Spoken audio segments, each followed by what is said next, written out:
بسم اللہ الرحمن الرحیم۔ السلام علیکم ورحمۃ اللہ وبرکاتہ۔ ناظرین کرام، پیغام ٹی وی کے program shining stars of Islamic history میں میں ہوں آپ کے ساتھ ڈاکٹر سمیع اللہ زبیری۔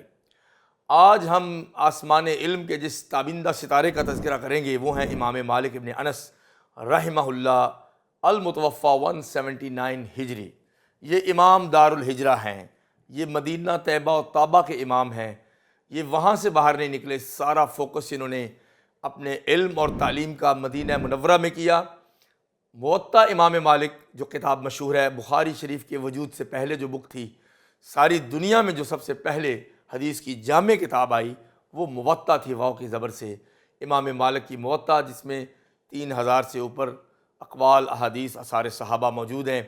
اور امام مالک رحمہ اللہ نے یہ ہارون رشید کے کہنے پہ کتاب لکھی، اور ہارون رشید نے کہا کہ ہم اس کو دستور مملکت بنا دیتے ہیں، تو حضرت امام مالک نے کہا میں اپنے بعد والوں پہ اپنی لکھی ہوئی کتاب مسلط بھی نہیں کر سکتا، امپوز بھی نہیں کر سکتا، اور اس کا حکم بھی نہیں دے سکتا۔ جو میرے بعد میں اہل علم ہوں گے ان سے لوگ استفادہ کر لیں گے، میں اس قابل نہیں۔ یہ امام صاحب کی تواضع تھی، اور انہوں نے اجازت نہیں دی کہ موطا کتاب کو دستور مملکت بنایا جائے۔ اللہ کو کچھ اور منظور تھا کہ اللہ پاک نے پھر امام شافعی کے بعد، امام احمد ابن حنبل کے بعد ایک ایسے امام کو دنیا میں چمکانا تھا، لے کے آنا تھا، جن کا نام محمد بن اسماعیل البخاری ہے۔ یہی مالک ابن انس ابن مالک کی پاک نسل میں سے ہیں، حضرت انس ابن مالک کے خاندان سے ہیں اور اصبہی ہیں، لیکن ان کے اصول یمن سے ملتے ہیں، ان کے آباء و اجداد۔ اور یہ امام مالک سن 93 ہجری میں 93 میں اس بابرکت دن میں پیدا ہوئے کہ جس دن حضرت انس ابن مالک کی وفات ہوتی ہے، اسی دن مالک ابن انس پیدا ہو جاتے ہیں۔ اللہ کو کچھ منظور تھا۔ حضرت انس ابن مالک صحابی رسول جب وفات پاتے ہیں، 100 سال سے زیادہ عمر پا کے، اس دن امام مالک ابن انس پیدا ہوتے ہیں مدینہ میں۔ اور ان کے جو دادا تھے، حضرت امام مالک کے دادا، وہ بھی عالم تھے، اور وہ حضرت عثمان ابن عفان کے ساتھی تھے، کبار تابعین میں سے تھے۔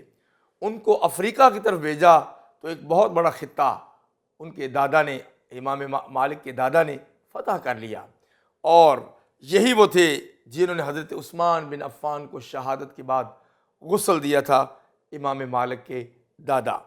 اور حضرت عمر بن عبدالعزیز انہی سے مشاورت کیا کرتے تھے۔ اتنی بڑی فضیلت۔ امام مالک ابو عبداللہ کی کنیت سے جانے جاتے ہیں، اور نبی کریم صلی اللہ علیہ وسلم کی ایک حدیث ان کے اوپر فٹ آتی ہے کہ نبی کریم صلی اللہ علیہ وسلم نے فرمایا قریب ہے کہ لوگ اپنے اونٹوں کے جگر پاش پاش کر دیں، سفر کر کر کے، ان کو کوئی عالم نہیں ملے گا جو مدینہ کے عالم سے زیادہ علم رکھتا ہو۔ یعنی مدینہ میں ایک عالم ہوگا جو اس وقت اعلم الناس ہوگا، سب لوگوں سے بڑھ کے عالم ہوگا۔ حدیث کا یہ اشارہ علماء کہتے ہیں کہ حضرت امام مالک کے بارے میں ہے کہ اس زمانے میں پوری دنیا میں اعلم الناس امام مالک تھے، اور انہوں نے کبار تبع تابعین اور تابعین سے علم حاصل کیا ہے۔ حضرت امام مالک دراز قد تھے، سر پہ بال نہیں تھے، داڑھی بہت بڑی اور خوبصورت سفید تھی، رنگ بھی سفید تھا، سرخی مائل تھا، اشقر ان کو کہتے تھے۔ اتنے خوبصورت تھے کہ کوئی نگاہوں میں نگاہیں ڈال کے بات نہیں کر سکتا تھا۔ وقار اتنا کہ خوبصورت لباس پہن کے مجلس حدیث میں بیٹھ کے مسند تدریس پہ لوگوں کو علم سکھاتے، اور کہتے کہ اس مجلس میں بھی بیجا اونچا بولنا مکروہ ہے، منع ہے۔ یوں سمجھیے کہ آپ اللہ کے نبی صلی اللہ علیہ وسلم کے سامنے بیٹھے ہیں، وجہ کہ جب ان کی حدیثیں پڑھی جاتی ہیں تو اس کا ادب بھی وہی ہے جو نبی علیہ السلام کی مجلس کا ہے۔ اور آپ کی قبر مبارک کے پاس بیٹھ کے تعلیم دیتے مدینہ میں مسجد نبوی میں، اور فرماتے کل یؤخذ منہ ویرد علیہ الا صاحب هذا القبر، ہر شخص کی بات لی بھی جا سکتی ہے، واپس بھی کی جا سکتی ہے، سوائے اس مبارک قبر والے کی بات کے کہ جو لی تو جا سکتی ہے، رد نہیں کی جا سکتی صلی اللہ علیہ وسلم۔ گھر کا کھانا کھاتے، کیلا پسند کرتے، کہتے کہ یہ جو کیلے ہیں نا، یہ جنت کے پھلوں سے بہت مشابہ ہیں، اکلھا دائم، کیونکہ قرآن میں ہے کہ جنت کا پھل ہمیشہ رہے گا، اور کیلا بھی دنیا میں اسی چیز کے بارے میں ہے کہ جنت کے پھلوں سے مشابہ ہے۔ یہ امام مالک کا قول ہے۔ نبی کریم صلی اللہ علیہ وسلم کے جو وارث ہیں ان میں سے امام مالک کی فضیلت یہ ہے کہ وہ اہل مدینہ کے امام ہیں، اور نبی کریم صلی اللہ علیہ وسلم کے گھر کے قریب، مسجد کے قریب رہ کے ہی علم حاصل کیا اور علم پھیلایا۔ طلب علم میں اتنا وقار تھا کہ ایک دن والد گرامی نے دونوں بھائیوں سے کوئی مسئلہ پوچھا، دوسرے بھائی نے جواب دے دیا، امام مالک کا جواب نہیں آیا۔ گھر میں چڑیا اور کبوتر رکھے ہوئے تھے ویسے شوق سے، تو والد نے ڈانٹا۔ والد کے بعض جملے انسان کا فیوچر بنا دیتے ہیں۔ کہا الہتک الحمام عن طلب العلم، یہ کبوتروں نے تجھے علم سے روک دیا ہے۔ اتنا غصہ کیا امام مالک نے، غیرت والا غصہ۔ اسی وقت قلم کاغذ اٹھایا اور ابن ہرمز کی طرف چلے گئے، اس وقت کے فقیہ تھے، اور صبح سے رات تک واپس ہی نہیں آئے، علم حاصل کرنے لگے۔ جوانوں کے لیے یہ کتنا بڑا سبق ہے کہ ایسا عزم بالجزم کہ پھر لوٹ کے نہ آئے بندہ اپنی بری عادتوں کی طرف، جبکہ ان میں تو بری عادتیں بھی نہیں تھیں، جسٹ ایک غفلت تھی کہ بھئی ابھی علم زیادہ حاصل نہیں کر رہے تھے۔ صبح سے رات تک علم حاصل کیا، اور والدہ نے بھی پھر یہ کہا کہ بیٹا بات سنو، امامہ باندھا اور لمبی کیپ اوپر رکھی اور کہا جاؤ ابھی جا کے ربیہ کی مجلس میں بیٹھو، اذهب الى ربیہ فتعلم ادبہ قبل علمہ۔ مائنڈ میپنگ جملہ دیا والدہ نے کہ بیٹا ربیہ عظیم فقیہ اور عالم ہے، ان کی مجلس میں جا کے بیٹھ جاؤ، ان کے علم سے پہلے پہلے ان کا ادب سیکھنا، تاکہ ادب آئے تو پھر علم بھی اس برتن میں سما جاتا ہے۔ چلے گئے، پھر فیصلہ کیا کہ علم بغیر ڈیڈیکیشن اور تنہائی کے حاصل نہیں ہوگا۔ 8 سال تک دوستی ختم کر دی، کسی ایک شخص سے بھی ملاقات نہیں کی، دن رات ایک کر دیا، اور 19 برس کی عمر میں مفتی اور فقیہ بن کے نکلے۔ یہ امام مالک ہیں۔ ہر امام نے بچپن میں قرآن حفظ کیا، امام شافعی نے، امام احمد نے، امام ابو حنیفہ نے، امام مالک نے، اور حافظہ اتنا قوی تھا کہ امام عروہ، سعید بن المسیب اور ابو سلمہ کے پاس بیٹھتے تو ایک مجلس میں 50 یا 100 حدیثیں یاد کر کے الگ الگ ان کا متن بیان کر کے مراجعت کر کے پھر گھر کو لوٹتے۔ اسی طرح یہ آپ کو بتاتے چلیں کہ امام مالک کا مذہب اس وقت دنیا میں شمال افریقہ میں، حجاز، عراق، کویت، مصر، Chad, Tanzania, Nigeria, Niger, Sudan, ان ملکوں میں موجود ہے، اور یہ سارے مالکی لوگ ہیں۔ یہ اللہ پاک نے قبول عام بخشا حضرت امام مالک کے اسکول آف تھاٹ کو۔ تو امام مالک کے اساتذہ کو آپ دیکھیں تو معلوم ہوگا کہ کتنا علم پچھلی صدی سے انہوں نے حاصل کیا۔ نافع مولا عبداللہ ابن عمر، یہ وہ ہیں جن کے ذریعے امام مالک کی سند دنیا کی سب سے خوبصورت سند قرار پائی ہے کہ نبی علیہ السلام کے درمیان میں 3 واسطے ہیں، ان مالک، ان نافع، ان ابن عمر، ان رسول اللہ صلی اللہ علیہ وسلم۔ نافع مولا عبداللہ ابن عمر تھے، حضرت عبداللہ ابن عمر کے موالی میں سے تھے، اور یہ سند جو ہے وہ سلسلہ ذہبیہ کہلاتی ہے، دا گولڈن چین، سلسلہ ذہبیہ۔ اور ان کے اساتذہ میں سعید المقبری ہیں اور ابن شہاب الزہری ہیں۔ آپ کو پتہ ہے کہ محدثین کے فخر ابن شہاب الزہری ہیں، جو حضرت عمر بن عبدالعزیز کے زمانے میں تھے، اور انہیں حدیثیں لکھنا اور جمع کرنا شروع کی تھیں۔ اور ایسے ہی ان کے اساتذہ میں سے عبداللہ ابن دینار ہیں، جن کا زہد و ورع اور تقوی معروف ہے۔ اس کے بعد جو انہوں نے لوگ تیار کیے وہ کتنے عظیم ہیں۔ اگر امام مالک کا کوئی شاگرد نہ ہو تو امام شافعی کافی ہیں ان کی مکانت علمی کے لیے۔ امام شافعی محمد ابن ادریس جوانی کی عمر میں مکہ سے چل کے مدینہ میں آئے تھے کہ ان کی والدہ نے کہا تھا کہ اب بیٹا علم حاصل کرنے چلے جاؤ، جو کچھ بھی گھر میں میسر ہے سفر کر لو اور مدینہ کے عالم کے پاس علم حاصل کرنے جاؤ، جو اس وقت دنیا میں سب سے بڑے امام ہیں، عالم ہیں، اور حدیث کے سب سے بڑے معلم ہیں۔ ان کی مجلس میں جا کے بیٹھے تو امام شافعی کے مناقب میں یہ بات آئے گی کہ حضرت امام مالک کی فراست بہت تیز تھی، انہوں نے پہچان لیا اور کہا آپ کا نام؟ کہا محمد ابن ادریس۔ کہا اتق اللہ، اللہ سے ڈرتے رہنا، واجتنب المعاصی، گناہوں سے بھی بچنا، فإنہ سیکون لک شأن من الشأن، تمہیں مقامات میں سے اللہ ایک بہت بڑا مقام دے گا۔ کہتے ہیں کہ امام مالک کسی کے بارے میں جو بھی فرماتے تھے وہ ویسے ہی بنتا تھا، اس قدر ذکاوت، نباہت اور ذہانت اللہ پاک نے ان کو عطا کی ہوئی تھی۔ اور بھی ان کے شاگردوں میں اسد ابن فرات جو کہ افریقہ میں امام بنے، یحییٰ ابن یحییٰ اللیثی اندلس میں، عبد الرحمن ابن مہدی عراق میں، اور ابن القاسم اور اشہب مصر میں، اور امام شافعی رحمہ اللہ مکہ میں اور پھر مصر میں۔ یہ ان کی وراثت علمی ہے جو انہوں نے حاصل کی اور آگے پہنچائی۔ یہی وہ حدیث خیرکم من تعلم القرآن وعلمہ۔ امام مالک کی فراست نے کبھی کم ہی غلطی کی تھی۔ اپنے جوان شاگردوں میں سے کہنے لگے کہ ابن غانم قاضی ہوگا، بہلول عابد ہوگا اور ابن فروخ فقیہ ہوگا۔ ایسا ہی ہوا۔ حضرت امام مالک تدریس کرتے ہوئے لباس، صفائی ستھرائی، طہارت کا بہت اہتمام کرتے تھے۔ ہر دن غسل کر کے نیا لباس پہن کے مجلس حدیث میں آتے اور حدیث پڑھاتے۔ اور ایک دفعہ امام میں شافعی کو دیکھا کہ وہ تنکا زمین سے اٹھا کے اس کو لعاب لگا لگا کے ہاتھ پہ لکھتے جا رہے ہیں۔ امام مالک نے بڑی مشکل سے برداشت کیا۔ وہ پہلے دن وہ جوان آیا تھا، بعد میں پاس بلا لیا کہ نوجوان کہاں سے آئے ہو؟ کہا مکہ سے۔ یہ کیا کر رہے تھے مجلس حدیث میں؟ کہا میرے پاس قلم نہیں، کاغذ نہیں، فقیر ہوں، غریب ہوں، وہ میں تنکے کو پکڑ کے لعاب لگا کے ہاتھ پہ لکھ رہا تھا کہ اس طرح مجھے حدیث ذہن میں آ جائے۔ تو بہت متاثر ہوئے اور تھوڑا سا سوچ کے پھر وہی نصیحت کی کہ گناہ نہ کرنا، اور تمہارے اندر اللہ نے اس پیشانی میں ایک نور رکھا ہے، اس کو بچا کے رکھنا۔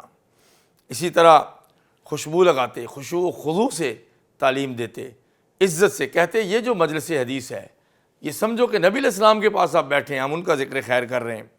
اور عبداللہ ابن مبارک ان کے بھی شاگرد، امام ابو حنیفہ کے بھی شاگرد، فرماتے ہیں کہ ایک دفعہ امام مالک صبر دیکھیں، ان کا عظمت دیکھیں، حدیث پڑھا رہے تھے کہ رنگ متغیر ہو گیا، چہرے کا رنگ چینج ہو گیا پریشانی سے، اور کئی دفعہ ایسے ہوا۔ تو بعد میں ہم نے پوچھا کہ درس کے دوران کیا ہوا؟ آپ کا رنگ بدل رہا تھا۔ کہا مجھے ایک بچھو نے ڈس لیا تھا اور بار بار ڈس رہا تھا، 10 مرتبہ اس بچھو نے مجھے ڈسا، لیکن حدیث کے مقام اور وقار کی وجہ سے میں نے گفتگو نہیں کی، منہ سے کوئی ایسا لفظ نہیں نکالا۔ یہ نبی علیہ السلام کی حدیث کی تعظیم امام مالک کے ہاں موجود تھی۔ ائمہ میں سے کوئی امام بھی ایسے نہیں گزرے جن کو آزمائش کی چکی میں سے نہ گزار دیا گیا ہو، اور ان میں سب سے بلند مقام پہ امام احمد بن حنبل ہیں جو ان کے شاگرد ہیں امام مالک کے۔ امام مالک میں بھی آزمائش آئی جب والی مدینہ جعفر بن سلیمان نے کہا کہ آپ اپنا فتویٰ بدلیں کہ جبراً طلاق ہو جاتی ہے۔ امام مالک نے کہا میرا فتویٰ ہے کہ جبراً طلاق نہیں ہوتی، زور زبردستی سے کچھ بھی نہیں ہوتا، لا اکراہ فی الدین۔ تو اس نے امام مالک کو پکڑ کے باندھا، جانور پہ بٹھایا اور مدینے کی گلی کوچوں میں گھمایا۔ اتنے باوقار عظیم امام کو کس طرح ہیومیلیٹ کیا گیا، اور بعض تو کہتے ہیں کہ کالک بھی مال دی گئی، اور بعض کہتے ہیں ہاتھوں پہ چھڑیاں بھی ماری گئیں کہ وہ پھر کھڑے ہو کے ہاتھ باندھ کے نماز نہیں پڑھ سکتے تھے کئی دن کئی مہینے۔ اس لیے بعض مالکی لوگ ابھی بھی ہاتھ نہیں باندھتے کہ ہمارے امام نے نہیں باندھے تھے۔ بیک گراؤنڈ یہ ہے کہ ان کے بازو کو نقصان پہنچایا گیا تھا، واللہ عالم۔ تو کہتے ہیں کہ جب ان کو گلیوں میں پھرایا گیا تو کہنے لگے جو مجھے جانتا تھا وہ جانتا ہے، اور جو مجھے نہیں جانتا وہ جان لے کہ میں مالک ابن انس الاصبہی ہوں۔ میں کہتا ہوں کہ جبراً طلاق نہیں ہوتی، زور زبردستی کی طلاق نہیں ہوتی۔ پھر یہ خبر والی مدینہ تک پہنچائی گئی کہ تم نے تو ظلم و ستم کرنا چاہا، مگر علم کے مقام سے امام مالک نیچے نہیں اترے، نہ حکمرانوں کے خلاف لوگوں کو جمع کیا، بلکہ صبر تو کیا مگر اپنے علم کو فساد کے لیے یوز نہیں کیا۔ آپ نے حکمرانوں کے خلاف لوگوں کو جمع نہیں کیا، اور اس کے بعد اپنے موقف سے بھی نہیں ہٹے، کیونکہ حضرت امام مالک کا موقف کتاب و سنت کی روشنی میں سے تھا۔ جب یہ خبر خلیفہ منصور کو ملی، اس نے والی مدینہ جعفر سلیمان کو بلایا اور ڈانٹا اور سزا دی کہ تمہاری کیسے جرت ہوئی تمہیں بے ادبی کی امام مالک رحمہ اللہ کی۔ امام مالک نے زبان سے شکوے کے الفاظ نہیں نکالے کہ امیر شہر نے جو ان پہ ظلم کیا ہے وہ جانے اور اس کا حساب۔ انہوں نے اس کے خلاف کوئی لفظ پرسنل گرجز کے لیے، بدلے کے لیے، انتقام کے لیے نہیں بولا ہے۔ اسد بن فرات ان کے شاگرد رشید ہیں، فرماتے ہیں میں اور میرا دوست کچھ دیر مدینہ میں رکے، حضرت امام مالک سے علم حاصل کیا، پھر نکلنے لگے تو کہا کہ ہمیں نصیحت کر دیجئے۔ آپ نے فرمایا اوصی کا بالقرآن خیرا، میں تمہیں قرآن پڑھنے کی نصیحت کرتا ہوں، اس سے اچھی کوئی نصیحت نہیں۔ چنانچہ حضرت اسد بن فرات کی جب وفات ہوئی تو عبادت اور قرآن کی تلاوت کے اوپر وفات ہوئی۔ یہ ہے ان کی ایک نصیحت کا بدلہ۔ اسی طرح آپ نے امام شافعی کو نصیحت کی تھی جو آپ کو بتائی ہے۔ امام مالک نے کبھی بھی یہ نہیں کہا کہ جو میں تمہیں علم دے رہا ہوں وہ حتمی علم ہے، کیونکہ وہ جانتے تھے کہ حتمی علم صرف اللہ کے رسول کے پاس ہے۔ آپ نے فرمایا خذوا عمن نأخذ منہ، جہاں سے ہم لیتے ہیں تم بھی وہیں سے علم حاصل کرو، اور اگر میری بات کتاب و سنت کے موافق ہو تو لے لو، ما وافق الکتاب والسنہ فخذوہ وما لا یوافق فاترکوہ، اور جو موافق ہو لے لو، جو موافق نہ ہو وہ چھوڑ دو۔ میں قیامت کے دن تمہیں جو تم کرو گے اس کا حساب نہیں دے سکتا، نہ تم میرا حساب دے سکتے ہو۔ جو امام ابو حنیفہ نے فرمایا تھا وہی امام مالک نے فرمایا مدینہ میں، کہ میری بات اگر ثابت شدہ حدیث کے خلاف آ جائے تو مالک کی رائے کو چھوڑ دو، آپ کسی اور بات پہ عمل کرو جو کتاب و سنت کے مطابق ہو۔ ان کے واقعات میں ایک بات یہ ہے کہ کسی عابد نے امام مالک کو خط لکھا، جیسا کہ امام ذہبی نے یہ بات لکھی ہے، کہا کہ آپ نفلی روزے کم رکھتے ہیں تو ذرا اس پہ زور دیں۔ تو امام مالک نے تاریخی اور لطیف جواب دیا، ان اللہ قسم الاعمال کما قسم الارزاق، اللہ نے عمل بھی اسی طرح تقسیم کیے ہیں توفیق کے ساتھ جس طرح رزق تقسیم کیا ہے۔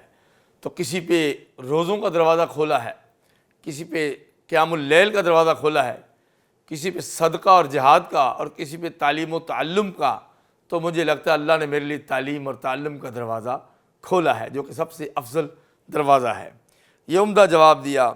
اور اسی طرح مناظرے کے باب میں امام مالک کسی کو پچھاڑتے نہیں تھے، بہت دور رہتے تھے مناظرے سے، اتنا علم ہونے کے باوجود کہ وہ حجت تمام کر دیتے دوسرے پہ مگر مناظرہ نہ کرتے۔ مرجع میں سے ایک دفعہ ابو جویریہ ایک شخص آیا اور کہتا ہے کہ میری بات سنیں۔ امام مالک نے کہا کہ مجھے علم ہے، تم کیا بولتے ہو، باز آ جاؤ ورنہ میں گواہی دے دوں گا کہ یہ گمراہ شخص ہے۔ تو انہوں نے کہا نہیں، میں پھر بھی حق کی تلاش میں ہوں، چلیں بیٹھ کے مناظرہ کرتے ہیں۔ تو کہا پھر کیا ہوگا؟ کہا کہ اگر آپ غالب آ گئے تو میں آپ کی اتباع کروں گا، میں غالب آ گیا تو آپ میری اتباع کریں گے۔ امام مالک کہنے لگے تمہارا کیا خیال ہے کہ ہمارے پاس مدینہ میں کوئی شخص آئے اور وہ ہم پہ غالب آ جائے تو اہل مدینہ اس کے پیچھے چل پڑیں گے؟ تو تم کبھی یوں جاتے ہو کبھی اس طرف جاتے ہو، ایک بات سے دوسری بات کی طرف منتقل ہوتے رہتے ہو۔ اللہ نے حق ایک بنا کے بھیجا ہے، الحق لا یتعدد، حق متعدد نہیں ہوتا۔ تو یہ نہیں ہوتا کہ کوئی جیت جائے تو اس کے پاس حق ہے۔